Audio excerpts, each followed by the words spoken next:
Hello,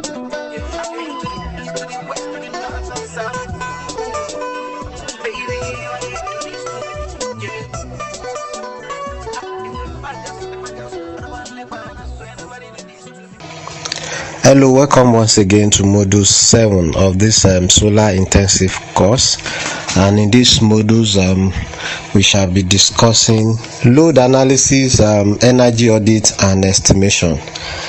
And by the end of this module you should be able to perfectly estimate energy demand for a client site. So we shall be introducing the modules by defining electrical loads. So in solar power system, it is recommended that the energy consumption be kept as low as possible. We have discussed that in energy conservation modules, where we also talk about energy efficiency, which is the act of investing in extra low power consuming gadgets. So for a solar installer and for the client, it is very important to be energy efficient, to learn energy conservation, to take a decision to change old electronics gadgets to new gadgets that are energy savers. So now electric load can be categorized into two, which are DC direct current loads and AC alternate current loads.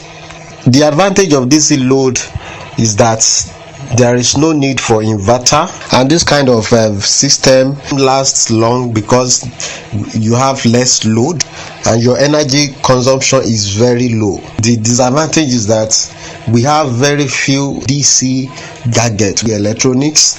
Apart from DC bulb like 12 volt bulbs, 6 volt bulbs, TV, radio, it is very hard to see other electronics that are DC. Though the technology increasing nowadays, we are now manufacturing DC freezers, DC AC, but it is not yet very common, and all these gadgets are only available in 12 volts and 24 volts. So unlike the AC gadgets, there is virtually any electronic gadget that you will not see its AC alternate current compatibility. So when your system is a DC system, cable selection matter very much in DC system, because if you want to power DC loads across long distance, you must use a very high cable to avoid power loss. So AC equipment are commonly available, and AC equipment costs less, is always less than the DC electronic gadgets. You don't need to bother about cable on AC equipment. You can power AC equipment over long distance cable. And in an AC solar design, inverter is very important. So because it is the inverter that will convert the DC current in the battery to alternate current to be able to use by the AC electronic devices. So this tells us the importance of inverter in a solar system design. And when the inverter is faulty, the whole system is down, because there is no way to convert the DC current in your battery to alternate current. The common AC gadget that we have this fan, ceiling fan, TV, laptop, bulbs, washing machine, pumping machine, and a lot of other devices. So now if we want to design a solar system for a particular residence, it is important to do a proper load profiling, and that will lead us to developing a load profile. Determine power consumption demand. The first step in designing a solar system is to find out the total power and energy consumption of all loads that need to be supplied by the solar system. So for the purpose of this class, we shall be designing a portable system for a hostel self-contained apartment with the following load capacity: bulb for 3 rooms, then one TV, the TV is 40 watts, one solar fan which is 30 watts, and one laptop which is 80 watts. And the design shall be planned as follows. So now the first thing is to calculate the total watt hour per day for each appliances to be used. Just pay attention. Now this can be done by adding the watt hour needed for all appliances together to get the total watt hour per day, which must be delivered to the appliances. Now let's go through this table below. The table determines all the electronic gadgets that will be powered. So bulb, 3 bulbs, and each bulb is 5 watts. So just say 5 times 3. So the total watt for bulb is 15 watts. Then you must be able to answer this question. We want to use 3 bulbs, which is 15 watts, for how many hours? So we assume we want to use the bulb for 12 hours. We have 3 bulbs, which is 5 watts. So the total wattage of bulb is 15 watts, right? And the next thing is, how many hours do you want to use these 3 bulbs of 15 watts? And we shoot 12 hours. So the total watt hour for your bulb is going to be 15 times 12, which is 180 watts hour. 15 watt of bulbs for 12 hours. So we are going to have 180 watt hours of bulb, right? I hope you understand. Okay, let me come again. The bulb are 3 in quantity and each bulb is 5 watts. Now multiply the 3 bulbs by watt. So 3 times 5, which is equal to the total watt, 15 watts. The consumer will use all bulbs for 12 hours. Then you can multiply the total watt of bulb by time of use. So we are going to have 15 watts times 12 hours, and this is going to give us 180 watt hours. Now if you follow this process for all the other gadgets, we are going to have the total watt hour for all the gadgets, and this total watt hour is the important parameter that we are going to use to calculate our energy demand for that hostel. So if we look at the table, the total watt hour for TV, if we want to use 40 watt of TV for 6 hours, it's going to be 40 times 6, 240 watt hour. And if we want to use the solar fan, 30 watts for 12 hours, we are going to use 30 times 12 hours. And if we want to use the laptop, which is 80 watts for 6 hours, so we are going to have 80 times 6 for 80 watt hour. So in essence, this gadget, the total watt hour is 1262 watt hours. So the hostel apartment, we need 1262 watt hour, and we can express this in energy, in solar energy term. So we can say the hostel energy demand is 1.2 kilowatt per hour energy demand. If you still have challenges to understand this, you can send me a message. I'm going to pick it up from there. Now we want to start using this parameter 1.2 kilowatt energy demand to determine the solar panel size, battery size, inverter size, and the charging controller size for the system.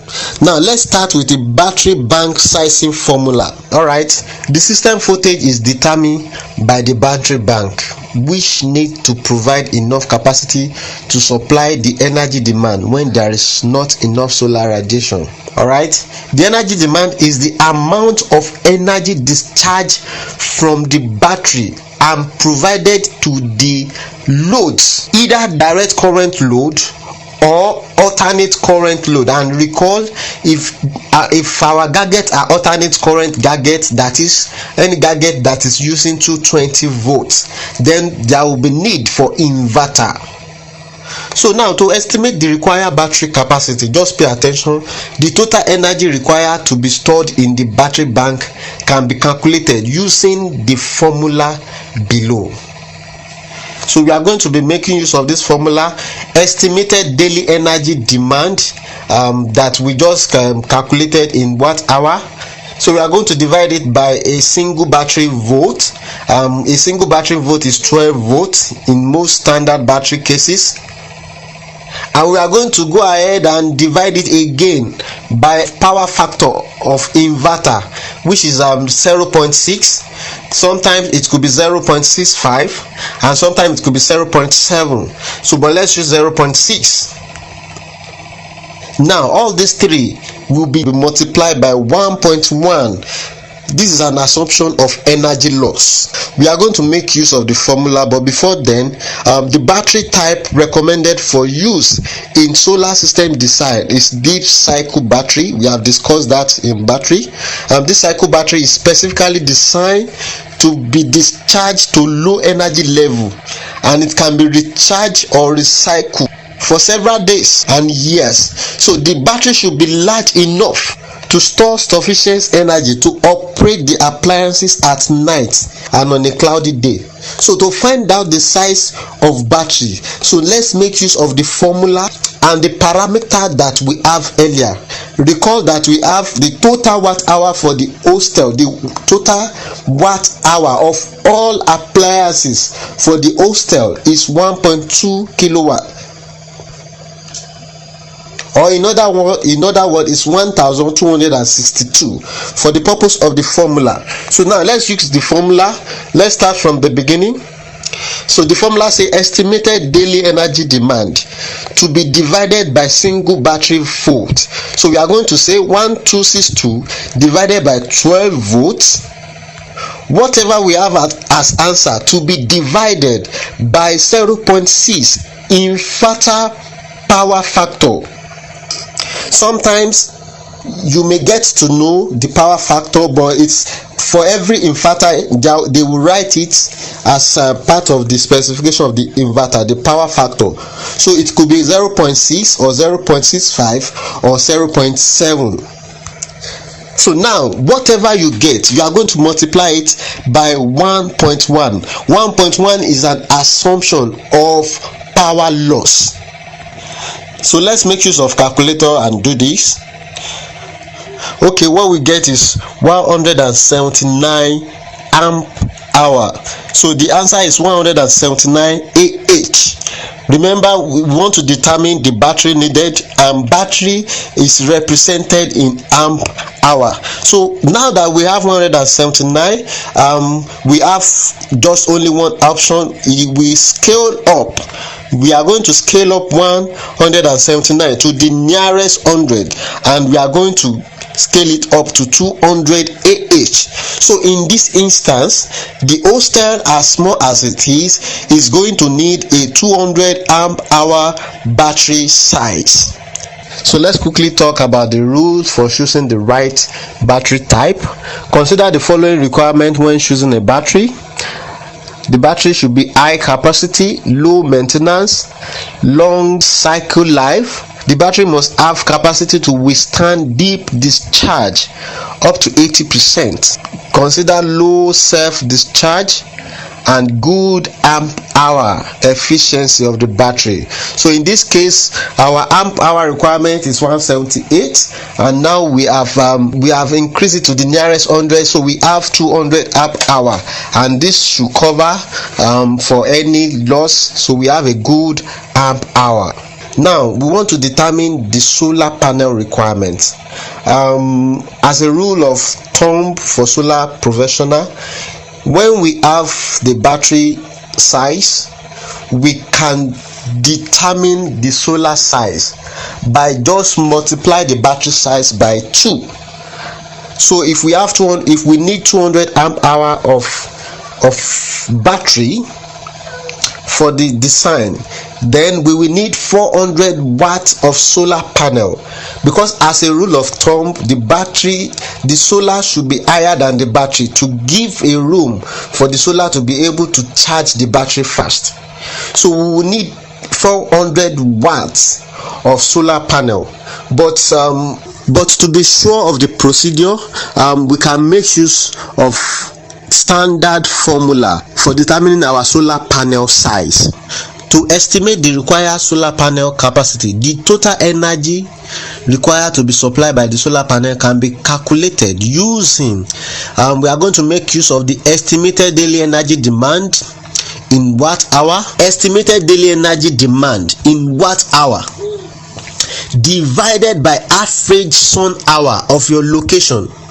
So in this case, we are using 5 hours. During the sunning period in Africa, we can have average sun hour of around 7 and 8 hours.